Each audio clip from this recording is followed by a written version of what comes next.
जी obviously अच्छी feeling होती है और ये है कि मैं बहुत बड़े लंबे अरसे के बाद मैंने दोबारा कम बैक किया है। जी जी क्योंकि 98 मेरा लास्ट कंपटीशन था जूनियर मिस्टर पंजाब का, जिसमें मैं गोल्ड मेडलिस्ट हुआ था। जी। तो उसके फिर एक बहुत लंबा गैप था 20 साल।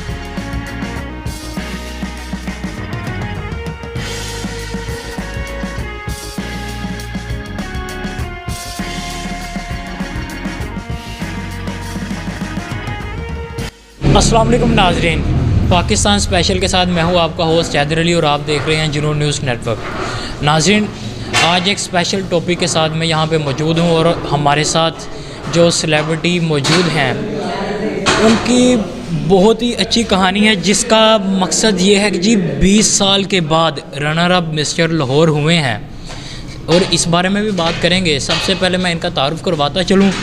जूनियर मिस्टर लाहौर और जूनियर मिस्टर पंजाब इसमें गोल्ड मेडलिस्ट हैं और 20 साल के बाद 2020 में runner up mister Lahore master class में हुए हैं हारून भट्ट साहब। सबसे पहले इनसे बातचीत करते हैं। सबसे पहला मेरा सवाल भी यही होगा कि 20 साल के बाद मास्टर क्लास में जब आप रनर अप मिस्टर लाहौर बने तो क्या फीलिंग थी? जी अस्सलाम वालेकुम। जी वालेकुम सलाम। कैसे हैं आप? जी अल्हम्दुलिल्लाह। अच्छा, सबसे पहले मुझे ये बताएं कि 20 साल के बाद जब आप मास्टर क्लास में मिस्टर लाहौर बनते हैं तो क्या फीलिंग्स थी उससे? जी ऑब्वियसली अच्छी फीलिंग होती है और ये है कि मैं बहुत बड़े लंबे अरसे के बाद मैंने दोबारा कम बैक किया है। जी जी क्योंकि 98 मेरा लास्ट कंपटीशन था जूनियर मिस्टर पंजाब का, जिसमें मैं गोल्ड मेडलिस्ट हुआ था। जी। तो उसके फिर एक बहुत लंबा गैप था 20 साल का। 20 साल के बाद दोबारा कुछ कह लगे हालात इस तरह के थे कि मैं कंटिन्यू नहीं रख सका अपनी ट्रेनिंग को। तो 20 साल के बाद दोबारा फिर मैंने कम बैक किया। तो मेरे लिए बड़ी ऑनर की बात है कि मैंने आजकल के लड़कों को एक बड़ा टफ़ टाइम दिया। जी, 20 साल के बाद आना और मुकाबला विन कर जाना ये छोटी बात नहीं होती। जी अल्हम्दुलिल्लाह, अल्लाह का बड़ा शुक्र है और ये मेरे पेरेंट्स की दुआएं भी हैं और ख़ास तौर पे मेरी वालदा ने मेरे लिए बहुत दुआएं की हैं इसके लिए और दोस्तों की भी दुआएं इसमें शामिल है। बाकी मैंने एक अपना बेस्ट दिया है और अल्हम्दुलिल्लाह मैं उसमें कामयाबी हूँ। जी, कामयाबी रही। जैसा कि आपने कहा जी कि 20 साल का वक्फ़ा लिया, और वो वक्फ़ा क्यों लिया, क्या ऐसी वजह थी? जी असल में 98 मेरा लास्ट कंपटीशन था और 2000 में मुझे ना फादर की डेथ हो गई थी। तो बस कह लें कि उनकी डेथ की वजह से फिर मैं अपनी ट्रेनिंग जो प्रोफेशनली है वो जारी नहीं रख सका। जी जी। इसकी वजह से ही बस कह लें कि फिर कुछ हालात इस तरह के थे कि घर वालों को भी सपोर्ट करना था। इस वजह से मैंने फिर जॉब स्टार्ट कर दी।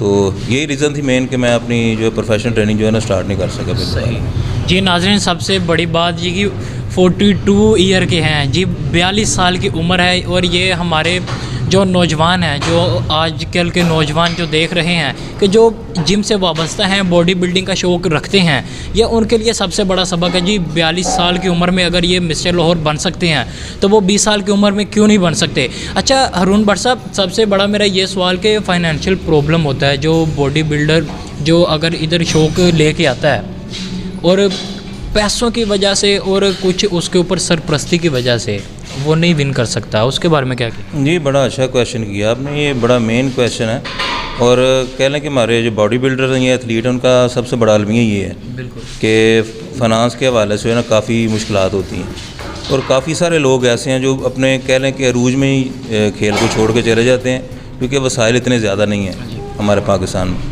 लेकिन ये है कि फिर भी आप कोशिश जारी रखें। मेरा तो कह लें कि मशवरा जो आने वाले टीनेजर हैं कि अपने लिए वसाइल पैदा करें और उससे मैनेज करके फिर जो है ना वो अपनी ट्रेनिंग को लेके चलें। इंशाल्लाह ताला अल्लाह ताला कामयाबी देगा। जी, हम देखते हैं कि जो बॉडी बिल्डर है वो अपने ख़र्चे पे ही सारा कुछ करता है, वो अरेंज वगैरह करता है और हुकूमत की तरफ से कोई सरपरस्ती नहीं है, इसके बारे में क्या कहना चाहेंगे? ये देखें, हुकूमत तो आप भी जानते हैं माशाल्लाह, वैसे भी पूरा पाकिस्तान जानता है इस मामले में कि क्रिकेट के अलावा बाकी जो हमारे कौमी खेल हैं उन्हें भी इतना सपोर्ट नहीं किया जाता और ख़ास तौर पे जो बॉडी बिल्डिंग है वो जितने अभी सरमाया होता है वो लोग खुद अपने अरेंज करते हैं। कोई जॉब करता है या बिज़नेस लोग करते हैं, उस हवाले से जो अर्निंग आती है वो सारी की सारी जो है ना अपने ऊपर लगाते हैं, और ये बड़ा एक्सपेंसिव जो है ना आपको पता खेल है। जी। तो इसके लिए फिर एक्स्ट्रा कोशिशें भी करनी पड़ती है, आपको पता फाइनेंस मैनेज करने के लिए। तो लेकिन ये है कि मैं ये नहीं कहता कि हुकूमत जो है ना सपोर्ट करे जो बॉडी बिल्डर हैं, लेकिन ये ज़रूर कहता हूँ कि कम से कम जो लोग टाइटल होल्डर हैं, जैसे बैंक वगैरह आपको पता नौकरियाँ देते, पुलिस वाले थे उसमें नौकरियाँ मिलती थी लोगों को, तो कम से कम साल में 1 या 2 लोग जो अपना कम्पीट करते हैं और जीते हैं, कम से कम उन्हें जॉब ज़रूर दें। सबसे बड़ी बात आजकल के हम कोच देखते हैं जी, नौजवान आता है उसके ऊपर सबसे बड़ा बर्डन फूड सप्लीमेंट के तौर पे डालते हैं, और इसके बारे में क्या कहना चाहेंगे? गेम इतनी नहीं कराते जितना वो स्टीरॉयड या फूड सप्लीमेंट के ऊपर इंसार करते हैं। देखें, पता क्या सबसे कुछ मैं इस कह लें कि एक मेरा गिला आजकल के नौजवान नस्ल से भी है और लड़कों से भी है कि वो ज़्यादातर फॉलो करते हैं यूट्यूब को, और सोशल मीडिया में जो इन्फॉर्मेशन आती है उसको ज़्यादा फॉलो करते हैं। हालांकि मैं मानता हूँ इन्फॉर्मेशन होती है, लेकिन वो कंप्लीट नहीं होती, एक बात। दूसरी बात ये है कि जो सप्लीमेंट्स है ना वो मैं ये नहीं कहता ज़रूरी नहीं है, लेकिन ये है कि आप ये देखें कि किसके लिए ज़रूरी है। अब एक नया लड़का आया, अगर उसे 1 या 2 माह ट्रेनिंग करते होगी, उसे कतई ज़रूरत नहीं है सप्लीमेंट की, और जितना आपका नेचुरल फूड है अगर वो उसको फॉलो करेंगे वो उनके लिए ज़्यादा बेहतर है। ये एक स्टेज ऐसी आती है बॉडी बिल्डर पे कि जब आप प्रोफेशनली कम्पीट कर रहे होते हैं तो आपको प्रोटीन की इनटेक ज़्यादा लेनी पड़ती है, तो आपकी नेचुरल फूड जो है ना उसको पूरा नहीं कर पाते, जिसकी वजह से जो है ना लोग सप्लीमेंट की तरफ जाते हैं। लेकिन जो नए लड़के हैं, मेरा नहीं ख्याल कि उन्हें सप्लीमेंट्स या किसी और चीज़ की ज़रूरत होती है। और यहाँ हमने देखा है जिम में जब एंटर हुए, सबसे अच्छी और बड़ी बात यहाँ फूड सप्लीमेंट स्टीरॉयड वगैरह रखे गए हैं जो अपनी निगरानी में दिए जाते हैं। सबसे बड़ी बात यह है कि इसका साइड इफ़ेक्ट होने से बच जाता है, और ये खुद देखते हैं कि जिसको ये देना हो उसी को ही देते हैं। क्या इसको दूसरा आम बंदा, जैसे पहले दिन हम जिम में आते हैं, क्या ये वो भी ले सकते हैं? नहीं, पहले दिन वाले लड़के को मेरा ख्याल है ज़रूरत नहीं है, क्योंकि बेहतर ये है कि उसको नेचुरल फूड को फॉलो करें, कम से कम 1-2 साल तो करें फॉलो। जी। उसके बाद फिर आपकी बॉडी कंडीशन पे डिपेंड करता है, आपको ज़रूरत हो तो आप ले लें, अदरवाइज़ ना लें। देखा जाता है कि बहुत मोटिवेट होता है, जैसे पहले दिन एक बच्चा आता है वो बहुत मोटिवेट होता है, वो कहता है मैं 1 हफ्ते में ही बिल्डर बन जाऊँ बहुत बड़ा, तो इसके बारे में क्या कहेंगे? ऐसे नहीं होता, 1 हफ्ते में नहीं होता, बड़ी बड़ी लंबी स्ट्रगल होती है। अगर आप इंटरनेशनली बॉडी बिल्डर्स को भी देखें तो उसमें बड़े बड़े नाम हैं, उसमें आप अगर उनकी बायोग्राफी पढ़ें तो 15-15, 20-20 साल के बाद कहीं जाके वो स्टेज पे उन्होंने कम्पीट किया और वो लोग ओलंपिया लेवल तक आए। तो एक अट्रैक्शन होती है, मैं कहता हूँ लाजमी बात है, लेकिन ये है कि जो नए आने वाले लड़के हैं उन्हें इस किस्म की कोई ज़रूरत नहीं होती इन चीज़ों। मिस्टर लाहौर का मुकाबला कम्पीट करने के लिए कितनी मेहनत दरकार होती है और कितना फाइनेंशियल ऊपर खर्चा आता है? ये देखिए, जहाँ तक अपना ट्रेनिंग की बात है तो मैं आपको अपनी बात करूँगा। मेरी तकरीबन डेली की 3 घंटे ट्रेनिंग होती है, जिसमें सुबह 1 से 1.5 घंटा ट्रेनिंग होती है और मैं इवनिंग में भी करता हूँ। और जहाँ तक फाइनेंस की बात है, तकरीबन ये बॉडी वेट के हिसाब से होता है, लेकिन फिर भी 2.5 से 3 लाख आपका एक कंपटीशन ले जाता है पैसे। अच्छा। इतने लग जाते हैं पैसे। अच्छा, अगर किसी के पास इतने पैसे ना हो, क्या फेडरेशन है, कोई फेडरेशन हमारे पाकिस्तान में कि जो बच्चे को सरपरस्ती करे? नहीं, फेडरेशन इसलिए सरपरस्ती नहीं कर सकती कि फेडरेशन को भी कहीं से पैसे नहीं मिलते। सही। अगर फेडरेशन को मिलते भी हैं पैसे तो वो इतने कम होते हैं कि वो बमुश्किल कंपटीशन को ही अरेंज कर पाते हैं। तो लड़कों को अपना फाइनेंस करना जो है ना वो फेडरेशन के तो बस की बात नहीं है। तो बेहतर यही होता है कि आप अपने ही ताई इसको मैनेज करें, और इसी तरह सिलसिला बाहर भी इसी तरह चलता है। लेकिन ये है कि बाहर कंपनीज़ या फूड सप्लीमेंट्स की जो इधर नहीं है वो फाइनेंस करती हैं। वो कम से कम अगर पाकिस्तान में को जैसे ब्रांड है बड़े, अब क्रिकेट के मैच होते हैं, आप देखा होगा कि बड़े बड़े जितने भी ब्रांड हैं वो चाहे फैब्रिक के हैं या कोई भी है, पेंट वाले हैं, वो फाइनेंस करते हैं, तो उसमें एडवर्टाइजमेंट भी देते हैं। तो अगर वही लोग अगर बॉडी बिल्डिंग को भी फाइनेंस करना शुरू करते हैं तो मेरा ख्याल है ज़रूरत नहीं पड़ेगी। बिल्कुल जी नाज़रीन, जैसा कि इनका कहना है कि जी क्रिकेट को जिस तरह सपोर्ट किया जाता है, अगर बॉडी बिल्डिंग को भी इसी तरह किया जाने लग जाए तो ये भी एक पाकिस्तान का नाम पूरी दुनिया में रोशन कर सकते हैं। अच्छा हारून भट्ट साहब, सबसे ज़रूरी सवाल, सबसे इम्पोर्टेंट सवाल कि जिम में कितना वक्त गुजारना चाहिए और क्या डाइट लेनी चाहिए? देखिए, जिम में 1 घंटा काफ़ी होता है ट्रेनिंग के लिए। उसके लिए ज़्यादा कुछ लोग अगर ज़्यादा समझते हैं कि शायद 2 घंटे या 3 घंटे ट्रेनिंग करने से बॉडी ज़्यादा बन जाती, तो इस तरह नहीं होता है जी। तो अगर जैसे पहले आपने एक सवाल किया तो मैं इसका जवाब देना चाहूँगा।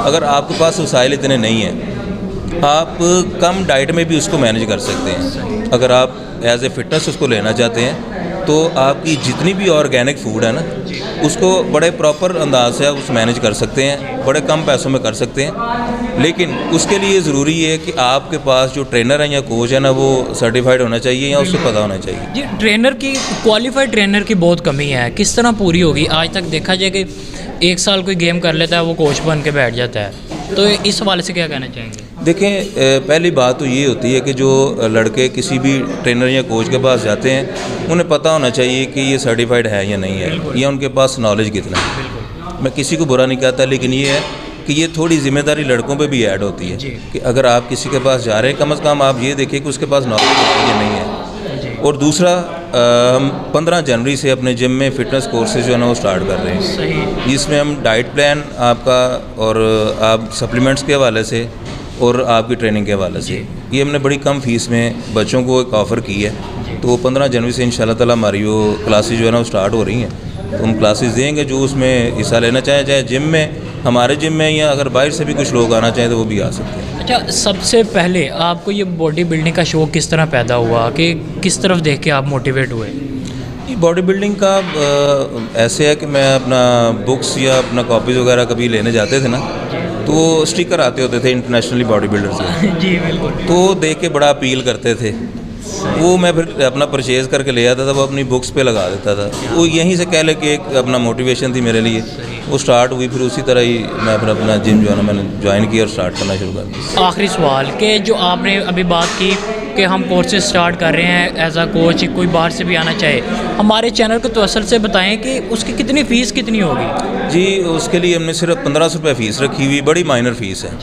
और उसमें 1 हफ़्ते की क्लास होगी, और 1 हफ़्ता आप क्लास अटेंड करें और सिर्फ 1500 रुपये आप पे करें, तो आपको इंशाल्लाह ताला हर चीज़ के बारे में जानना। अगर कोई इतना पे नहीं कर सकता, उसके लिए कुछ डिस्काउंट होगा? जी, इंशाल्लाह ताला हमारा असल में मकसद पैसे कमाना नहीं है, हमारा मकसद ये है कि नॉलेज देना। लेकिन उसके लिए फ़ीस इसलिए रखी है, वो फ्री में भी दिया जा सकता है, लेकिन वो इसलिए अपना एक हमने बड़ी नॉर्मल फ़ीस रखी है ताकि लोगों को भी पता हो कि हम पे करके ना कुछ हासिल कर रहे हैं। जी, जिम्मेदार बन जाता है। तो इंशाल्लाह ताला जो स्टूडेंट हैं उनके लिए हम इससे भी मज़ीद जो है ना डिस्काउंट कर देंगे। सही। जी नाज़रीन, जैसा कि आज हमारे साथ हारून भट्ट साहब मौजूद थे, 20 साल के बाद मिस्टर लाहौर मास्टर क्लास में ये विन किया है इन्होंने। और ये हमारे नाज़रीन के लिए, और जो हमारे आजकल के जो बॉडी बिल्डर हैं, जो जिम में आते हैं और मोटिवेट और डिसमोटिवेट होकर चले जाते हैं, ये उनके लिए बहुत बड़ा नमूना है कि जी 42 साल की उम्र में अगर ये मिस्टर लाहौर बन सकते हैं, और हमारे नौजवान 20 साल की उम्र में क्यों नहीं बन सकते? जी, ये हमारे लिए रोल मॉडल हैं। और उम्मीद है आपको आज का प्रोग्राम बहुत पसंद आया होगा। और इन्हीं का यही कहना है कि जी हम क्लासेस शुरू कर रहे हैं, जिम के बच्चे भी आएँ, और बाहर से भी जो कोच बनना चाहता है उसके लिए हम कोर्सेज स्टार्ट कर रहे हैं। उसकी बहुत माइनर सी फ़ीस है 1500 रुपये, और ये अगर कोई नहीं अफोर्ड कर सकता उसके लिए हम कम भी करेंगे। इसी के साथ मुझे मेरी टीम को दीजिए इजाज़त। उम्मीद है आपको आज का प्रोग्राम बहुत पसंद आया होगा। इसी के साथ मुझे मेरी टीम को दीजिए इजाज़त। अल्लाह हाफ़िज़।